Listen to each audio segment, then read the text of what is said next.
Во студиото со вас, Маријан Ников. Добро утро, вести во 8.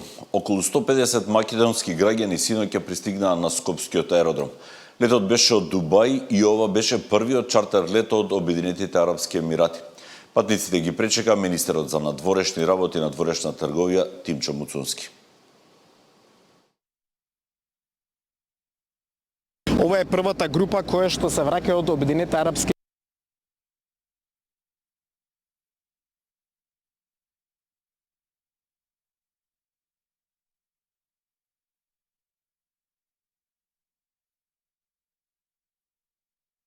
еден државјанин на Србија, еден државјанин на Црна Гора, двајца државјани на Косово и четворица државјани на Холандија. Остатокот беа македонски државјани. Приоритизација правевме според одредени категории на граѓани за кои што беше најпотребна итна евакуација. Очекуваме следен авион да има во вторник, каде што втора група од отприлика волкав број исто така ќе пристигне во државата. Третиот лет го темпираме кон средината на неделата, се уште чекаме да видиме да не се зголеми интересот на нашите граѓани, за да биде целосно искористен потенцијалот кој што го имаме. Покрај тоа работиме на евакуација на нашите граѓани кои што се во Бахреин, Катар и Кувајт. Тие заеднички ќе ги однесеме во Саудиска Арабија и еден авион од Саудиска Арабија очекуваме во среда да ги донесе. Веројатно авионот ќе мора да слета на територија на Косово, но ние ќе го организираме превозот од Приштинскиот аеродром до Скопје. За сето тоа навремено ќе ви информираме. Клучно и најбитно е безбедноста на граѓаните. Значи тука не смееме да правиме ниту еден компромис. Затоа некогаш некои процеси можеби ќе траат подолго, можеби ќе бидат посложени, но не смееме да дозволиме ниту еден наш граѓанин да биде ставен под ризик. И ги повикуваме нашите граѓани кога одлучуваат да не го користат оваа услуга, да ни информираат навремено за тоа. Среќа што бевме подготвени и што се ангажираше нашата амбасада со листа за чекање, да ги пополниме тие 14 места со граѓани кои што требаше да бидат на летот во вторник. Но замолувам и апелирам на максимална одговорност, затоа што кога буџетски средства се трошат, кога е во прашање безбедност, наша цел е секој лет да биде пополнет до последното возможно место. Всички бевме во еднонеделна посета. Првиот ден кога стигнавме започна ситуацијата. Прилично безбедно беше таму, меѓутоа се разбира непријатно, поготово кога си на туристичка посета заедно со деца. Меѓутоа одлична организација, одличен лет, благодарност до владата и Министерство за надворешни работи, до амбасадата во Абу Даби, беше се одлично организирано, супер стигнавме. Па јас бев на пат за Македонија, меѓутоа планирав да поседам некое време во Абу Даби и во меѓувреме почна бомбардирањето и сите тие работи што се случува, се организиравме преку амбасадата, ги контактиравме во амбасадата, не внесоа во евиденцијата, не побараа за кога имаш организиран лет. И така, еве сега срекни сме, стигнавме тука. Бевме во Дубај, сместени на марината. Ситуацијата беше и така, мислам, кој не е научен на тоа опасно беше. Иначе искрено благодарност до владата, прв пат да се чувствува човек горд, не пречека, не сместија на аеродром, чекавме, не стави авион, не донесоа назад, секоја чест. Сега имаше многу изјави дека и е мирна ситуацијата. Реално, ако зависи каде си сместен во Дубај, нели, локацијски може да е мирно, може да не е мирно. Така да и нешто се случи во Драчево, во Ѓорче Петров нема да слушнат, како и да е, фала и на владата и на цела организација во амбасадата во Абу Даби, кој што реално ни помогна да се вратиме. Државниот пазарен инспекторат направи 270 инспекцијски контроли, а првиот човек вели дека 20 бензински немале гориво. Објаснувањето кое го добили инспекторите било дека состојбата е времена, па не можеле да пишат казни.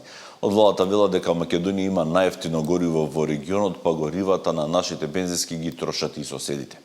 Регулаторната комисија за енергетика согласно новите правила денеска ќе одлучува за новата цена на горивата, која ќе важи една недела.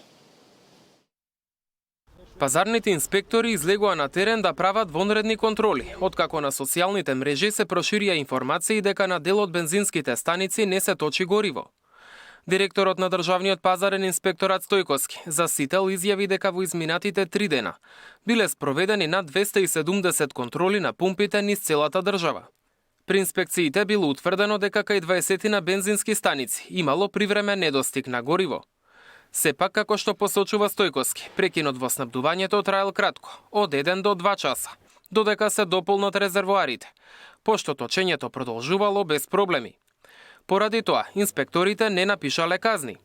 Според првиот човек на пазарниот инспекторат, причина за привремениот недостиг била нагло зголемената побарувачка за гориво, која била и до 4 пати поголема од вообичаеното.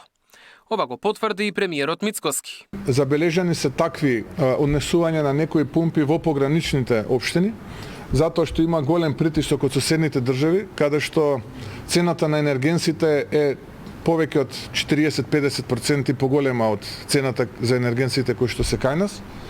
Да речеме, во соседна Србија таа е помеѓу 120 и 130 денари за литар, зборам за дизелот, кај нас е 71 денар. И како резултат на таквиот притисок, ние имаме огромно зголемено количество на трошење на нафта и нафтени деривати и можеби поради тоа во одредени бензински пумпи дошло до недостиг на количините. Првиот човек на пазарна апелира до граѓаните да не се шири паника и да не се создаваат непотребни колони од автомобили на бензинските станици. За ограничувањата на дел од пумпите, каде што на потрошувачите им е дозволено да наточат најмногу до 50 литри гориво, Стојковски вели дека таквата мерка е законска. Лимитот бил воведен поради случај во кои странски камиони точели до 2 тони гориво, пошто ја напуштале државата. Според него, ваквата пракса можела да предизвика недостиг на гориво за домашните потрошувачи. Регулаторната комисија за енергетика утре ќе донесе одлука за нови цени на дериватите. Премиерот неколку пати кажа дека ако има драматичен скок, владата ќе реагира веднаш. На располагање се две мерки, да се намали акцизата или ДДВ-то. Регулаторна во средата го измени и правилникот за да обезбеди сигурност во снабдувањето. Одлука за нови цени на горивата ќе се носи еднаш неделно, само во понеделник. Мартин Арсов, Сител телевизија.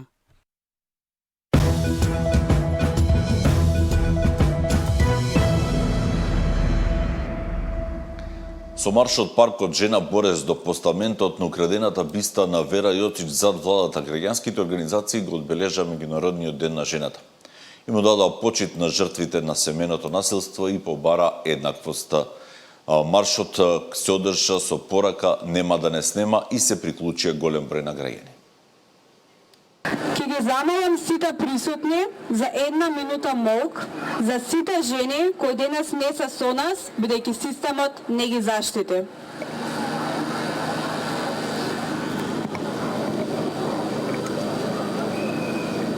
Со едноминутно молчење почна протестниот 8-мартовски марш под мотото "Нема да не снема". Присутните побараа правда за Ивана и Катја, но и за сите жени жртви на семено насилство. Потврливме како општество, потврливме како систем, потврливме и како родители. Ние до ден денес не создадовме подобра иднина за нашите деца. Создадовме страв, создадовме систем во кој со право немаме доверба. Како не ви е срам да се појавите на говорница после рекорден број на убиства на жени, на кои им предходело пријавувано насилство, по кој не се постапувало соодветно, и да ни порачате да пријавуваме и да не ги повлекуваме пријавите.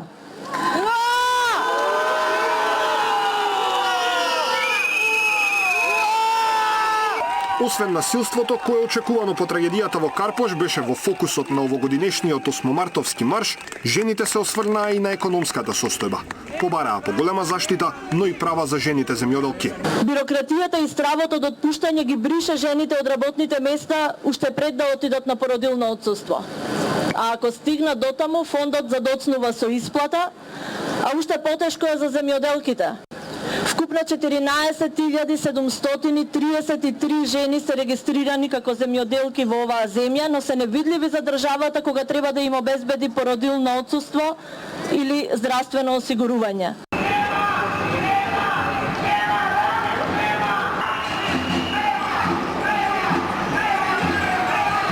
Поговорите во паркот Жена Борец продолжија покрај собранието, па покрај владата.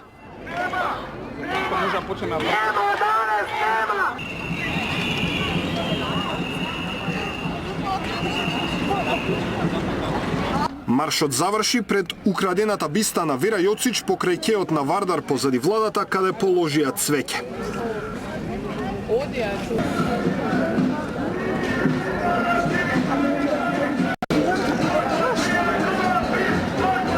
И додека жените маршираа против насилството, Министерството за внатрешни извести дека вчера и денеска само во Скопје имало 5 случаи на насилство врз жени. Тројца насилници се приведени, а двајца се повикани на информативен разговор за напад и агресивно однесување кон нивните сопруги, партнерки, ќерки и снаи. Даниел Василев, Сител телевизија.